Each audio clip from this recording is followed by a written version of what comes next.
Welcome to our channel. నేను యజ్ఞమూర్తి. సంక్రాంతికి వచ్చినటువంటి డాకు మహారాజ్ సినిమాలో పాయల్ అనే ఒక పాత్రలో కనిపించినటువంటి బాలనటి ఎంత బాగా ఆ పాత్రను రక్తి కట్టించిందో, కీలకమైనటువంటి సన్నివేశాల్లో అంటే డాకు క్యారెక్టర్ ఏదైతే ఉందో బాలకృష్ణకి, దానికి సంబంధించి వచ్చేటువంటి ఒక కీలకమైన సన్నివేశాల్లో ఆ అమ్మాయి చూపినటువంటి చక్కని అభినయం అందరినీ కూడా ఆకట్టుకుంది.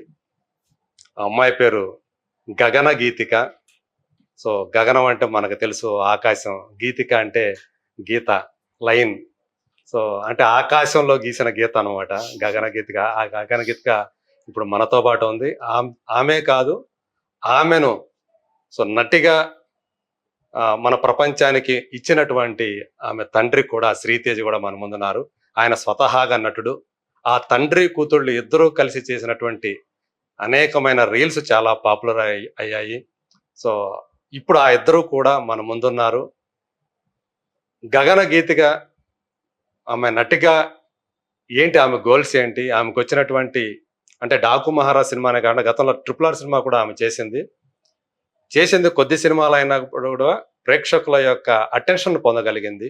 సో తండ్రి నుంచి ఆమె ఏమన్నా ప్రేరణ పొందారా, లేకపోతే శ్రీతేజ్ గారు ఆమెకి ఎలాంటి శిక్షణ ఇచ్చారు నటిగా, ఇవన్నీ కూడా వాళ్ళని అడిగి తెలుసుకుందాం. నమస్కారం తేజ్ గారు. హాయ్ గీతిక. నేను ఏమంటారండి, గీతికానా గగననా? గగననే పిలుస్తారు. సో ఆకాశం అనే పిలుస్తారు. సో ఎలా అనిపిస్తుంది డాకు మహారాజ్ సినిమా రిలీజ్ అయిన తర్వాత? ఓకే, బాగా ఎంజాయ్ చేసా ఆయనతో, బాలయ్య గారితో. అంటే ఆ క్యారెక్టర్ పాయల్ అనే పాత్ర ఏదైతే ఉందో అది ఒక అంటే పైగా రాజస్థాన్ ఏరియాకి సంబంధించినటువంటి ఆ నేపథ్యంతో వచ్చే ఆ బ్యాక్ డ్రాప్ లో వచ్చే సీన్ అది.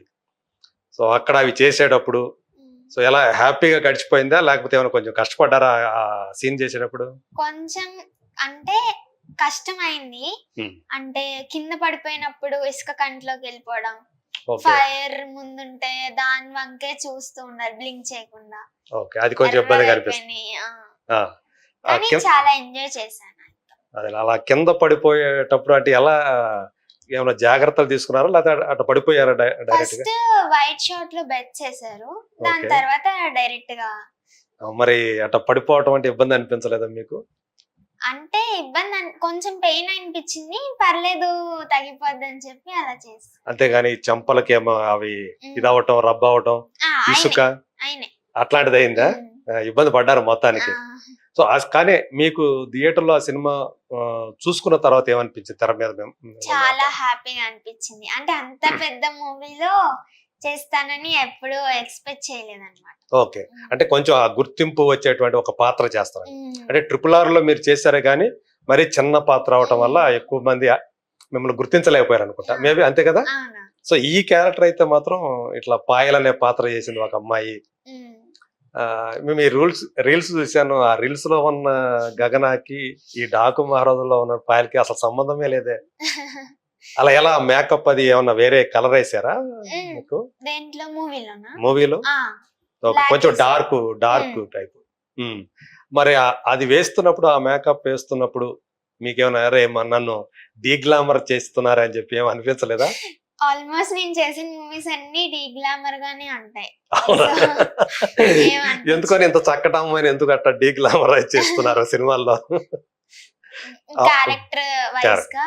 అదే, అంటే ఈ క్యారెక్టర్ మీకు వచ్చినప్పుడు ఏమనిపించింది, అసలు ఎలా వచ్చింది క్యారెక్టర్? ఇది ఏంటంటే ఫస్ట్ మేము ట్రిప్ కి అరకుకి వెళ్ళాము, అంటే ఫ్యామిలీ ట్రిప్ కింద. వెళ్తే వాళ్ళు ఫోన్ చేసి పాప కావాలన్నారు. ఓకే, అయితే అలా 2 అంటే మిమ్మల్ని ఎక్కడ చూసారు వాళ్ళు? మీకు కాల్ చేశారంటే ఎక్కడ చూసి ఉంటారు కదా, ఈ అమ్మాయి అయితే కరెక్ట్ గా ఉంటుంది అంటే మీ ఫోటోలు చూసారా?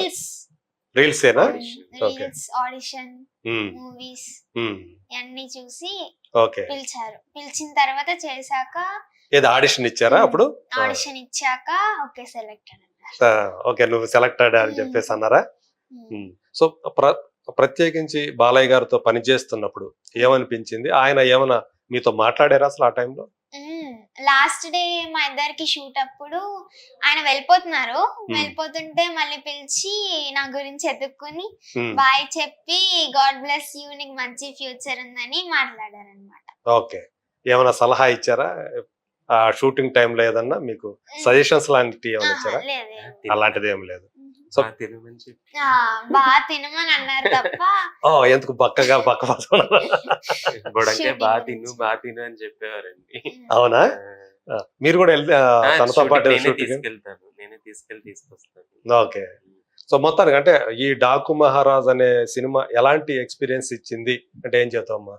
చాలా మంచిగా ఇంకా యాక్టింగ్ నేర్చుకునేటట్టు నేను చూసినప్పుడు ఇంకా అంటే ఇంకా వేరే మూవీలో ఇంకా మంచిగా చూపించుకోవాలని అనిపించింది. ఓకే. అంటే కొంచెం నువ్వు కట్టే కొట్టే తెచ్చే అన్న టైప్ లో చెప్తా ఉన్నావు కదా, ఇది ఇంతేనా? నువ్వు ఇలానే గగన్ ఇంతే ఉంటుందా? ఎక్కువ మాట్లాడదా? నేను ఇంతే. మరి రీల్స్ అవి చూస్తా ఉంటే చాలా అంటే చాలా ఆరిందా అంటారు కదా మామూలుగా తెలుగులో, అలా కనిపిస్తావు రీల్స్ లో అయితే. ఆ ఎక్స్ప్రెషన్స్ అవి కళ్ళు అలా పెద్దవి చేసి పెట్టడాలు ఇవన్నీ చూశాను నేను రీల్స్ అన్ని కూడా. చాలా వండర్ఫుల్ అనిపించాయి. ఎంత మంచి చక్కని. ఎక్కడి నుంచి వచ్చింది నీకు ఈ ఈ నటన అనేది? అంటే నానేనా? ఓకే. సో అంటే సినిమాల్లో యాక్ట్ చేయాలి అనేది నాన్న వల్ల వచ్చిందా లేకపోతే నీకు ఇంకేదన్నా కారణమా? నానే. అంతే. అంటే చిన్నప్పుడు ఒక 4.5 years ఉన్నప్పుడు ఒక రీల్ చేసాం. తొందరగా పెళ్లి చేసే చదవద్దు అది చేస్తే సరదాగా బానే చేస్తుంది కదా అని అలా పుష్ ఆన్ చేశారు అన్నమాట. అవునా? అప్పుడు మీకు తెలుసా అసలు యాక్టింగ్ అంటే ఏంటో తెలుసా? నాన్న ఏం చెబితే అది చేశారా? ఏమంటే ఎందుకని అంటే ఈ అమ్మాయికి అంటే మంచి ఆర్టిస్ట్ ఉందని మీకు అంటే ముందే జనరల్ గా మేము ఎలా అంటే ఒక క్యాజువల్ గా సరదాగా చేయించానండి ఒక రీల్.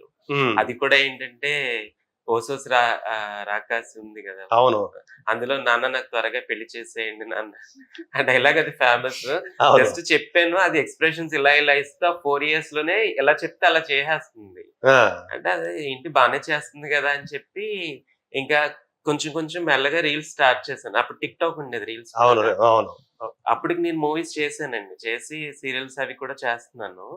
అయితే తినలో కూడా టాలెంట్ ఏంటంటే ఎలా చెప్తుంటే అలా చేయడం చూసి నేను దాన్ని పెంచుకుంటూ వచ్చాను. ఓకే. ఓల్డ్ యాక్టర్స్ ఉంటారు కదా, మన వాణిశ్రీ గారు, శ్రీదేవి గారు, ఇలా ఏంటంటే వాళ్ళే తీసుకునేవాడిని ఎక్కువ. ఒక 6 months అలా ఏంటంటే అయిన తర్వాత ఇంకా టీచింగ్ ఎలా అయిందంటే కొంచెం హార్డ్ అయిపోయింది. తిన్న ఏజ్ కి మించి చేసే ఎక్స్ప్రెషన్స్, ఏజ్ కి మించి చేసే డైలాగ్స్ ఉన్నాయి అందులో. అవి అలాగే కావాలి పర్ఫెక్ట్ గా అని చెప్పి అలాగే కూర్చునేవాడు, నాకు ఇలా కావాలి ఖచ్చితంగా అని చెప్పి. ఆ టైంలో ఏంటంటే తనకి అసలు ఆ డైలాగ్ మీనింగ్ తెలియదు. ఇంకొకటి ఏంటంటే అంత బై హార్ట్ చేసుకుని దానికి లిప్సింగ్ ఇచ్చే అంత ఇది కూడా తెలియదు. అయినా ఏంటంటే అలాగే ఇది కావాలి చేసి చూపించేవాడిని. ప్రాక్టీస్ చేసేదా? నేను తనకి చేసి చూపించేవాడిని, నాకు ఇలా కావాలి ఇలా చేయాలి అది అని. ఒకసారి ఏడ్చేసేది చేయను అని చెప్పి ఏడ్చేసేది. తర్వాత ఏంటంటే మళ్ళీ తనకి ఒక 5 minutes అలా తీసుకుని ముందు డైలాగ్ బై హార్ట్ చేయి, ముందు డైలాగ్ కరెక్ట్ గా వచ్చిందంటే నీకు వచ్చేస్తుంది అది ఇది అని చెప్పి ఇంకా అలాగా పెద్ద వాళ్ళ యాక్టర్స్ చేసిందండి. తర్వాత అలా ఏంటంటే గ్రాఫ్ తన యాక్టింగ్ కొంచెం పెరుగుతా వచ్చింది. మరి నాన్న అలా ఇబ్బంది పెడతా ఉంటే ఎందుకు నాన్న నన్ను ఇబ్బంది పెడతావు అని చెప్పేసి అన్నావా నువ్వు అప్పుడు ఆ టైంలో? అనలేదు అసలు. నాన్న ఏం చెప్తే అది చేయటమేనా? ఎందుకని అంటే నాన్న చిన్నప్పుడు అంత పెద్ద యాక్టర్స్ చేస్తే నెక్స్ట్ యూజ్ అవుతుందని చేయించేవారు పెద్దవి. అంటే నీకు ఏంటి నీ అంబిషన్ ఏముంది? యాక్టర్ గా ఎలాంటి యాక్టర్ కావాలని ఉండేది? ఎవరన్నా ఉండారా నీకు రోల్ మోడల్? ఎవరన్నా ఉండారా? ఎవరంటే ఇష్టం ఎక్కువ నీకు? సౌందర్య గారు ఎక్కువ ఇష్టం. అవునా? Okay okay, nice. సో మంచి మామూలు అంటే సావిత్రి గారి తర్వాత మళ్ళీ అంత గొప్ప నటి అంటే చాలా సంప్రదాయబద్ధంగా కనిపిస్తూ ఎక్కడ కూడా ఇబ్బందికరంగా లేకుండా చూసే వాళ్ళందరూ కూడా అందరూ కలిసి, ఇంట్లో ఉన్న వాళ్ళందరూ కలిసి చూసేటువంటి పాత్రలే ఆమె చేశారు కాబట్టి ఆమెనే ఎంచుకున్నారు అనమాట. అంటే అలాంటి సౌందర్య లాంటి నటి కావాలనే, సౌందర్య లాంటి హీరోయిన్ కావాలనే?